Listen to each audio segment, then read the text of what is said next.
Hello, ladies and gentlemen. The British Champion Series, I am delighted to tell you, returns this weekend with one of the mid-season highlights, the King George VI and Queen Elizabeth II stakes. Now, sadly, in the build-up to the race, we heard the news that there will not be last year's winner postponed defending his crown.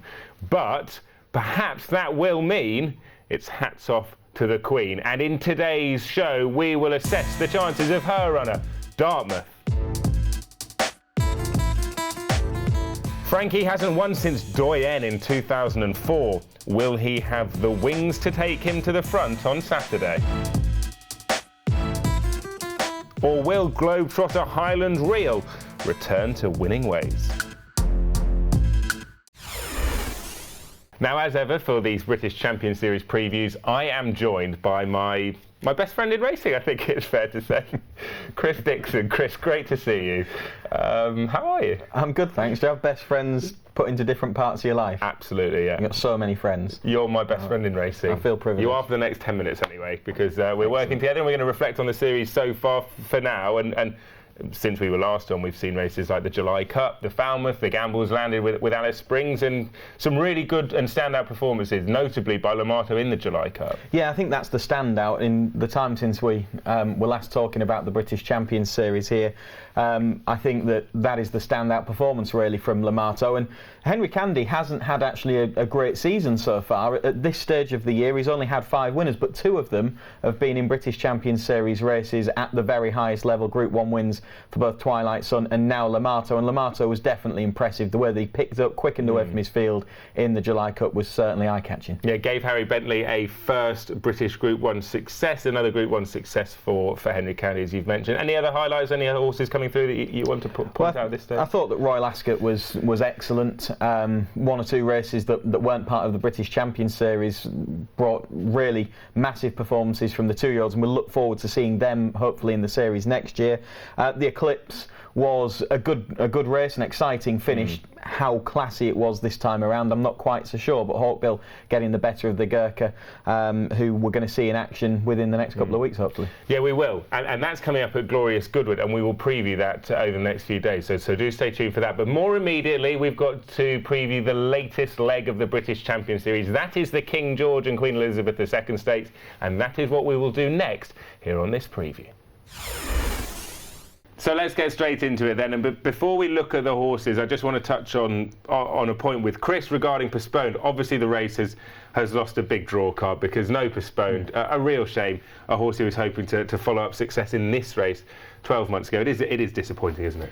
It's massively disappointing because he was the standard setter in this division in Europe at the moment, and the middle distance horses in Europe tend to be the standard bearers. He was the one that was sort of flying the flag, and he was going to be hard to beat, and the fact that he doesn't make the lineup is disappointing. What it does mean is it's no longer the gimme that it maybe seemed, and it looks wide open, and we've got 1 or 2 horses that are meeting, having gone close at Royal Ascot, closely matched from Royal Ascot, and it will be an intriguing contest, but no doubt that it has lost a massive chunk of its class and quality. Yeah, well, you mentioned that. Let's focus on this then. We'll start with the Hardwick, and no postponed means that we may very well see a royal winner in the King George. That horse being Dartmouth in the Royal Silks, locking horns once again with Highland Reel, who we can highlight there. These 2 will line up again at Ascot in the King George. When you look at this performance, there are reasons why, and we'll get to those in a moment, you might upgrade Highland Reel's performance, etc. What was your assessment of this? I think that for all that they're very closely matched, and we'll come on to the jockey getting his whip knocked out of his hand in a few moments' time on Highland Reel.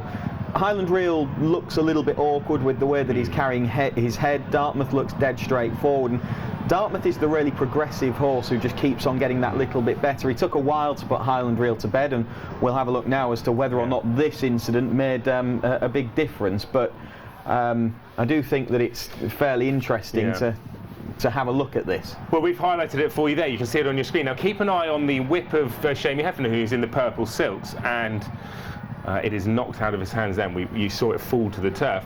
Now, the whip is a guide that can sort of keep horses sort of going forward, etc. I'm not sure how much difference the whip would have made to Highland Reel. You mentioned the head carriage. You can see it's sort of slightly cocked at an angle. It's a bit bit higher than Dartmouth, who's lower to the ground and really sticking his neck out. You see here, it is quite clearly at an angle there. It's not convincing, is the point that I would make there. Yeah, I think that's fair enough. Clearly, the margins were very narrow, and the dropping of the whip could have made a little bit of a difference. It's hard to know. The King George at the weekend should tell us more. In terms of the form of the two horses, Dartmouth is progressing by the run. He's got to prove himself at Group 1 level. Highland Reel is a horse that's got Group 1 winning form abroad in Hong Kong, and he got the better of proven Group 1 performers on that occasion as well. So we can maybe have a look at him a little bit later on. We will do. But just to quickly sum up that race and that point we were making with regards to the whip, it would be easy for many people to say jockey lost whip, wasn't beaten far, would have won. That would not paint the whole picture with Highland Reel and Dartmouth. Then we throw into the equation Wings of Desire. Let's highlight Wings of Desire for you here. In the colours of Lady Bamford, this is Derby form. Harzan's obviously come out and franked the form. It was a decent renewal of the Derby this year, given what level Harzan's achieved. What did you make of Wings of Desire's run in defeat? Yeah, I thought it was a good run. He probably didn't build on his win in the Dante over shorter.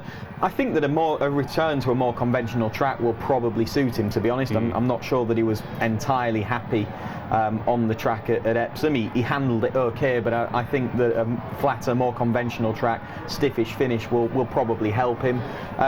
He didn't build on that Dante win. I think you've got to look at the Dante as his piece of form that really gives him the chance, I guess. He ran on very strongly that day.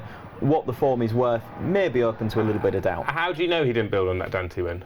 Well, I don't think he progressed from that. In terms of if he'd have progressed from it, I think at best he matched his form. If he'd have progressed from it, he would have been close to the principles. Fine, fair enough. So we've looked at Dartmouth, we've looked at Highland Reel against Dartmouth, we've looked at Wings of Desire, we looked at a couple of 3-year-olds basically. Where does let's just focus more again on Highland Reel if we can, who's here. In terms of the form he's achieved, where does he fit in the picture for you? I think he's right up there. He's clearly closely matched with Dartmouth, who I think you can probably describe as the standard setter on his Royal Ascot form. And that there is that much between them. Exactly. But as you mentioned, I think Dartmouth looked the more straightforward. He looks the more progressive. But it's worth pointing out, Ollie, what he's beating here, Highland Reel. Flincher.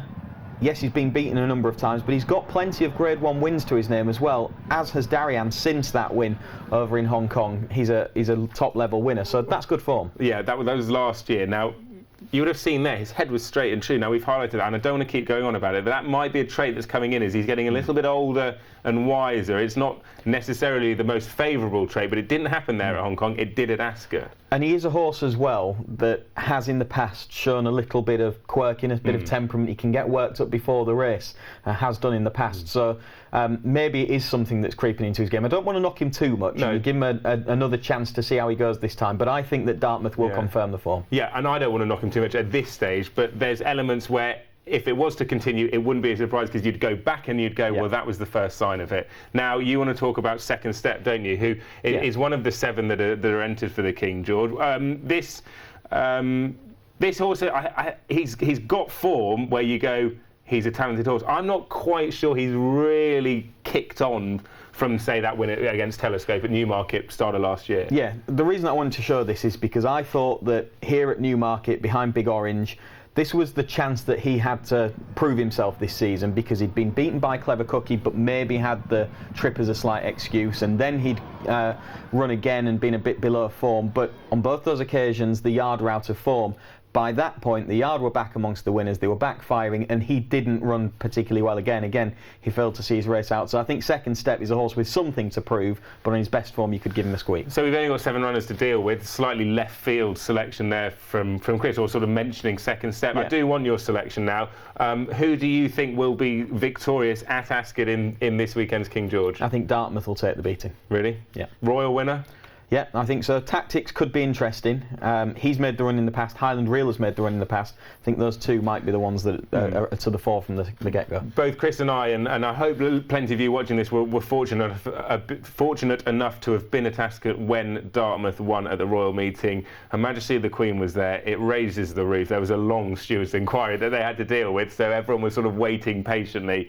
but the top hats went in the air. There was huge celebrations when Dartmouth won at the Royal Meeting, and I'm sure that will be the same if indeed Dartmouth is to win at Ascot in the King George, which is, as we say, one of the mid-season showpieces and one of the showpieces of the British Champion Series and of our wonderful flat season. Chris, thank you as always. We are in agreement with Dartmouth, so we will be cheering on the Royal runner in the King George. But from Chris and myself, Ollie Bell, thank you for watching. Good luck with your selections at Ascot, and we will see you very soon as we look ahead to the Qatar Goodwood Festival.